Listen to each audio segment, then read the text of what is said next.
Olá pessoal, mais uma parte da nossa aula de farmacoterapia, psicofármacos, e agora vamos falar dos antidepressivos, esse grupo muito grande de medicação e é muito utilizado em vários problemas de saúde mental.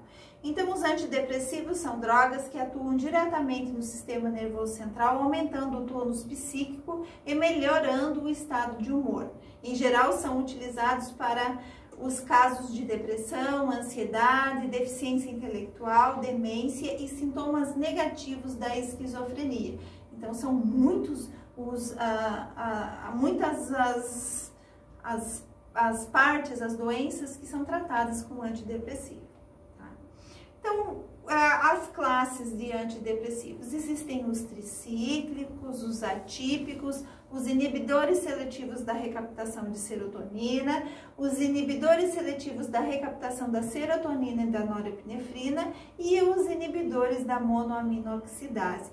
Então, todos esses são tipos de antidepressivos. Mas por que é tudo tão diferente? Porque vai agir lá na fenda sináptica, e quando a gente estudou sobre os transtornos afetivos, a gente viu que é um dos que mais tem neurotransmissor que vai estar falhando, vai estar prejudicado ali, tá? Então, os tricíclicos, esses tricíclicos são os primeiros antidepressivos que foram criados, então eles têm muitos efeitos colaterais. Tá? Então, eles o que fazem? Os tricíclicos, além de inibirem a recaptação da norepinefrina, serotonina e dopamina, causam um declínio gradual dos receptores beta-adrenérgicos. Então, os tricíclicos, eles vão agir inibindo, né? E também eles vão dar um declínio dos receptores alfa-adrenérgicos, então a pessoa vai ter sono, tá? Então, bloqueio de receptores. Os antidepressivos tricíclicos também bloqueiam receptores serotoninérgicos e adrenérgicos, estaminérgicos e muscarínicos. Não se sabe qual ou se algum dentre eles é responsável pelo benefício terapêutico. Então, são muitos as funções lá da fenda sináptica para o tricíclico, tá? Os efeitos colaterais desses tricíclicos. Então, os medicamentos provocam sedação e efeitos colaterais anticolinérgicos, como ressecamento da boca, turvação da visão, prisão de ventre, retenção urinária, hipotensão ortostática, confusão temporária, taquicardia e fotossensibilidade. Então, esses são os efeitos mais comuns dos tricíclicos. E quais são eles? Amitriptilina, clomipramina, imipramina, desipramina, nortriptilina e protriptilina. Então, aqui vem o nome científico, aqui o nome comercial. Sobre os tricíclicos, é isso, bem resumido para não ficar muito comprida essa nossa aula, tá?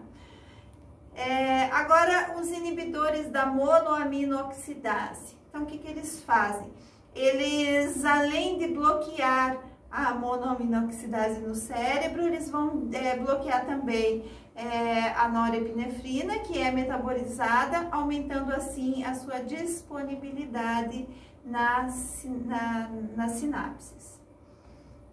Então, os efeitos colaterais dos inibidores da monoaminoxidase incluem tontura, constipação intestinal, disfunção sexual, sonolência, xerostomia, que é boca seca, retenção hídrica, insônia e ganho de peso. Uma das contraindicações dos inibidores da monoaminoxidase vai ser a hipertensão arterial. Tá? E aqui são os medicamentos inibidores da MAO. Agora eu vou trazer os inibidores seletivos da recaptação de serotonina. E esses são os mais comuns, os que mais a gente vai usar dentro da saúde mental. Então, esses inibidores seletivos da recaptação de serotonina, eles inibem a recaptação da serotonina na membrana pré-sináptica. Assim, os medicamentos promovem a neurotransmissão da serotonina para o cérebro. E os efeitos colaterais mais comuns correspondem a diarreia, disfunção sexual, sonolência, tontura e sudorese. Muitos dos efeitos colaterais são de curta duração e podem ser minimizados por medicações de apoio ou de mudança no horário da medicação. E aqui tem alguns dos antidepressivos. Então, a fluoxetina, a sertralina, a paroxetina e a fluvoxamina. Esses antidepressivos inibidores seletivos da recaptação de serotonina, eles são utilizados em amplo espectro, mas também a gente vai poder trazer aqui alguns outros que são os receptores da serotonina e da norepinefrina, que seria a segunda escolha para pessoas com depressão, que seria a venlafaxina. E os antidepressivos atípicos que inibem a recaptação da serotonina, norepinefrina e da dopamina. Dos exemplos é a bupropiona, que também é utilizado para controle do impulso para pessoas que estão num processo de dependência química e estão tentando parar de usar as drogas. Agora eu vou falar um pouquinho dos atípicos. Os atípicos são inibidores da recaptação de serotonina, norepinefrina e alguns também fazem a recaptação da dopamina. É o caso da venlafaxina e a da mirtazapina. A gente vai pensar nesses atípicos agindo aí, recaptando também, né, outros neurotransmissores, então eles vão ter alguns efeitos colaterais conforme as alterações, né, conforme o receptor que está sendo bloqueado. Agora aqui eu trago um alerta para antidepressivo. Atenção, quando essas drogas fazem efeito e o humor começa a elevar-se, o indivíduo começa a ter mais energia para implementar um plano suicida. O potencial do suicídio muitas vezes aumenta ao diminuir o nível de depressão. É por isso que eu falo, a gente o tratamento dentro da saúde mental não é só medicação. Uma equipe multiprofissional tem que estar apoiando esse paciente e nesse caso, quando o paciente está no estado depressivo, começou a tomar medicação, ele pode implementar o seu plano suicida se ele não mudou as suas ideias, se ele não mudou o seu pensamento. Quem vai fazer isso? Nós, profissionais de enfermagem, conseguimos intervir em algumas coisas, mas o profissional psicólogo vai ser de grande importância na atuação aí dentro dos estados depressivos. Sobre antidepressivo é isso, agora eu vou falar sobre o estabilizador do humor. Então, o que são estabilizadores do humor? A gente vai pensar nos estabilizadores do humor, no mais comum é o carbonato de lítio. Então, o lítio é um sal existente na natureza que possui propriedades medicinais. E ele foi descoberto pelo psiquiatra australiano John Cade na década de 40.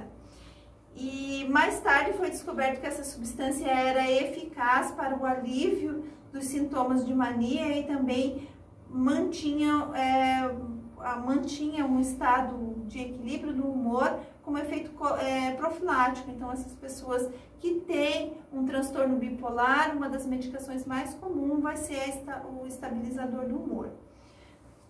O mecanismo de ação do lítio permanece desconhecido. Nos episódios de mania, o lítio é efetivo em 1 a 2 semanas.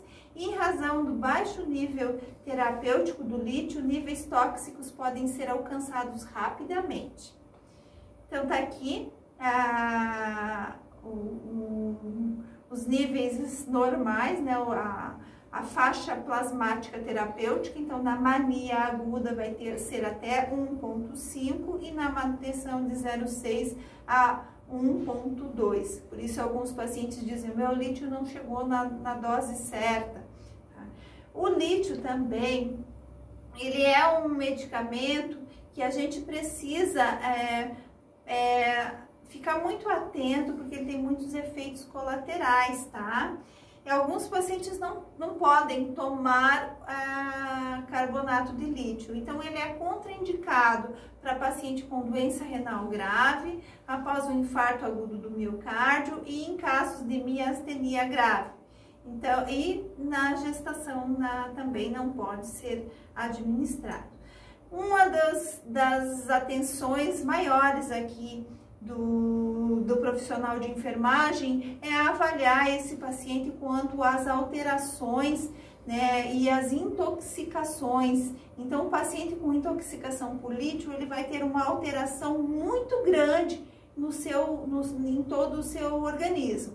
Então, vai ter alterações no eletrocardiograma, um tremor fino de mãos, uma fadiga, uma letargia, vômito, confusão mental, diarreia persistente, grande desconforto, dor abdominal, fraqueza muscular generalizada, fala pastosa, insuficiência renal, edema, convulsões, coma e morte. E a intoxicação por lítio é uma situação grave, é uma situação de emergência. Se não intervirmos logo, esse paciente pode até fazer uma insuficiência renal crônica. Esse paciente às vezes vai até para hemodiálise por falta de atenção. Então, quando o paciente toma lítio e começa a ter diarreia, então fica de olho, chama o médico do plantão, que pode estar fazendo uma intoxicação.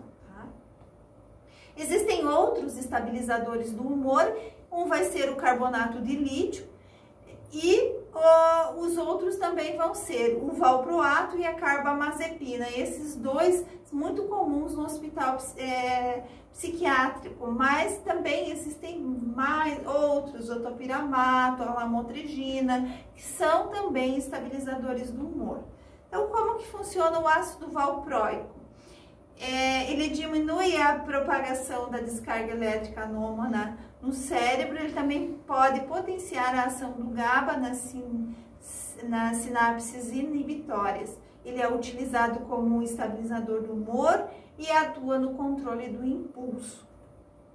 Ácido valproico também, ele dá uma sedada, porque ele age no GABA. Então, às vezes o paciente é um paciente bipolar, está na mania, e o médico prescreve tanto o ácido valproico quanto o lítio. E daí fala assim, nossa, está tomando 2 estabilizadores, mas é que o ácido valproico vai agir mais rápido do que o lítio. Quando o lítio estiver numa dose adequada, o médico vai tirar o ácido valproico. E a carbamazepina, que vai também agir inibindo a descarga neuronal repetitiva e reduz a propagação sináptica dos impulsos excitatórios. Carbamazepina também é utilizado como anticonvulsivante e também como um medicamento para controle do impulso. Na dependência química, muito utilizado carbamazepina. Tá? E agora eu vou falar dos ansiolíticos e os hipnóticos. Esses são um grupo de medicamentos que devem ser utilizados para pessoas que estão num processo ansioso, mas não pode ser uma coisa que vai tomar para o resto da vida, porque o ansiolítico a longo prazo faz muita lesão neurológica, tá? Então, os benzodiazepínicos são ansiolíticos mais amplamente empregados, tendo substituído os barbitúricos no tratamento da ansiedade. Os benzodiazepínicos não possuem atividade antipsicótica nem qualquer ação analgésica, nem afetam o sistema nervoso autônomo. Em maior ou menor grau, todos os benzodiazepínicos apresentam os seguintes efeitos: redução da ansiedade. Em doses baixas, os benzodiazepínicos são ansiolíticos. A redução da ansiedade provavelmente deve-se à inibição seletiva dos circuitos neuronais no sistema límbico cerebral. Os efeitos sedativos e hipnóticos. Todo benzodiazepínico utilizado como ansiolítico apresentam alguma atividade sedativa.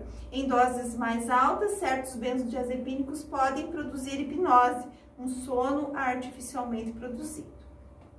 E os benzodiazepínicos também são anticonvulsivantes. Então, se você vai pegar um paciente que está tendo uma crise convulsiva, no momento da crise convulsiva, às vezes o médico vai prescrever um benzodiazepínico, tá? Então, alguns benzodiazepínicos têm atividade anticonvulsivante e são usados no tratamento da epilepsia e de outros distúrbios convulsivos.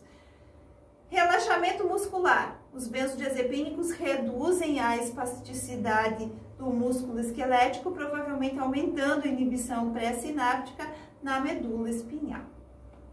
O mecanismo de ação, então. Os benzodiazepínicos exercem a ação ansiolítica através de sua poderosa potencialização do neurotransmissor inibidor ácido gama-aminobutírico, que é o GABA. Então, ele vai agir ali no GABA e vai fazer a sedação deste paciente. Alguns efeitos colaterais: sonolência, sedação, ataxia, tontura, hostilidade e irritabilidade aumentada, amnese anterógrada, tolerância, dependência, insônia por rebote e ansiedade. Então, o benzodiazepínico não deve ser tomado por muito tempo porque ele causa uma tolerância e uma dependência. Náusea, cefaleia, confusão, comprometimento psicomotor macroscópico e reação de raiva paradoxal. Então, como o paciente pode ter uma tolerância e uma dependência, ele vai ter essa raiva, tá? Risco de queda e convulsão, ansiedade e pânico associado à abstinência abrupta após o uso prolongado, efeitos de intoxicação em doses excessivas, desenvolvimento de tolerância, sedação e letargia durante atividades, confusão mental aguda e depressão do sistema nervoso central. E esse paciente, em doses muito altas, ele pode deprimir o sistema nervoso central gravemente, então tem que ficar muito atento a isso. Os medicamentos,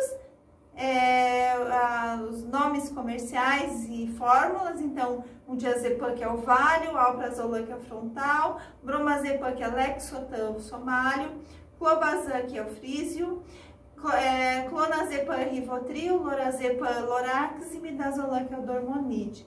Tá? Então, essas são as apresentações dos benzodiazepínicos. E para tirar um pouco, às vezes você fez um paciente que está num rebaixamento do nível de consciência, ele está sedado, ainda a gente utiliza uma medicação que é o flumazenil. Esse medicamento, ele é um antagonista dos efeitos hipnóticos e sedativos e da inibição psicomotora provocada pelos benzodiazepínicos. A sua ação após a aplicação endovenosa é rápida e os efeitos provocados pelos benzodiazepínicos são neutralizados. Então, o flumazenil é um medicamento que é utilizado quando o paciente rebaixou, precisa tirar esse paciente desse rebaixamento, a gente vai utilizar o flumazenil. Alguns outros medicamentos sedativos que não são benzodiazepínicos. Então, um dos medicamentos sedativos e hipnóticos não benzodiazepínicos são a prometazina e o propranolol. O propranolol é um beta-bloqueador noradrenérgico, então vai diminuir o batimento cardíaco e a pessoa vai entrar num estado um pouco mais de calma. A gente utiliza e vê muito alunos que vão fazer uma prova e ficam muito ansiosos e tomam um medicamento, o propranolol, antes da prova. Por quê? Porque diminui o batimento cardíaco. A prometazina também vai ser um sedativo muito leve, né? Ele vai tirar efeitos colaterais e vai dar uma acalmada leve. E o fenobarbital, que é um ansiolítico também, um hipnótico, em caso de paciente extremamente agitado, numa grande agitação psicomotora, onde foi utilizado muito medicação, pode-se utilizar o fenobarbital também. Então, a ação do fenobarbital apresenta uma atividade antiepilética, limitando a expressão das descargas autonômicas pelo cérebro e elevando o linear de disparo. Seu mecanismo de ação é desconhecido, porém pode envolver os efeitos inibitórios dos neurônios mediados pelo ácido aminobutírico, que é o GABA, e as doses necessárias para a ação antiepilética são menores do que as que causam pronunciada depressão do sistema nervoso central. Então, o fenobarbital é última escolha, quando a gente não tem mais o que fazer, esse paciente não vai sedar, utiliza o fenobarbital que seda. Tá? As referências foram destes livros e gratidão.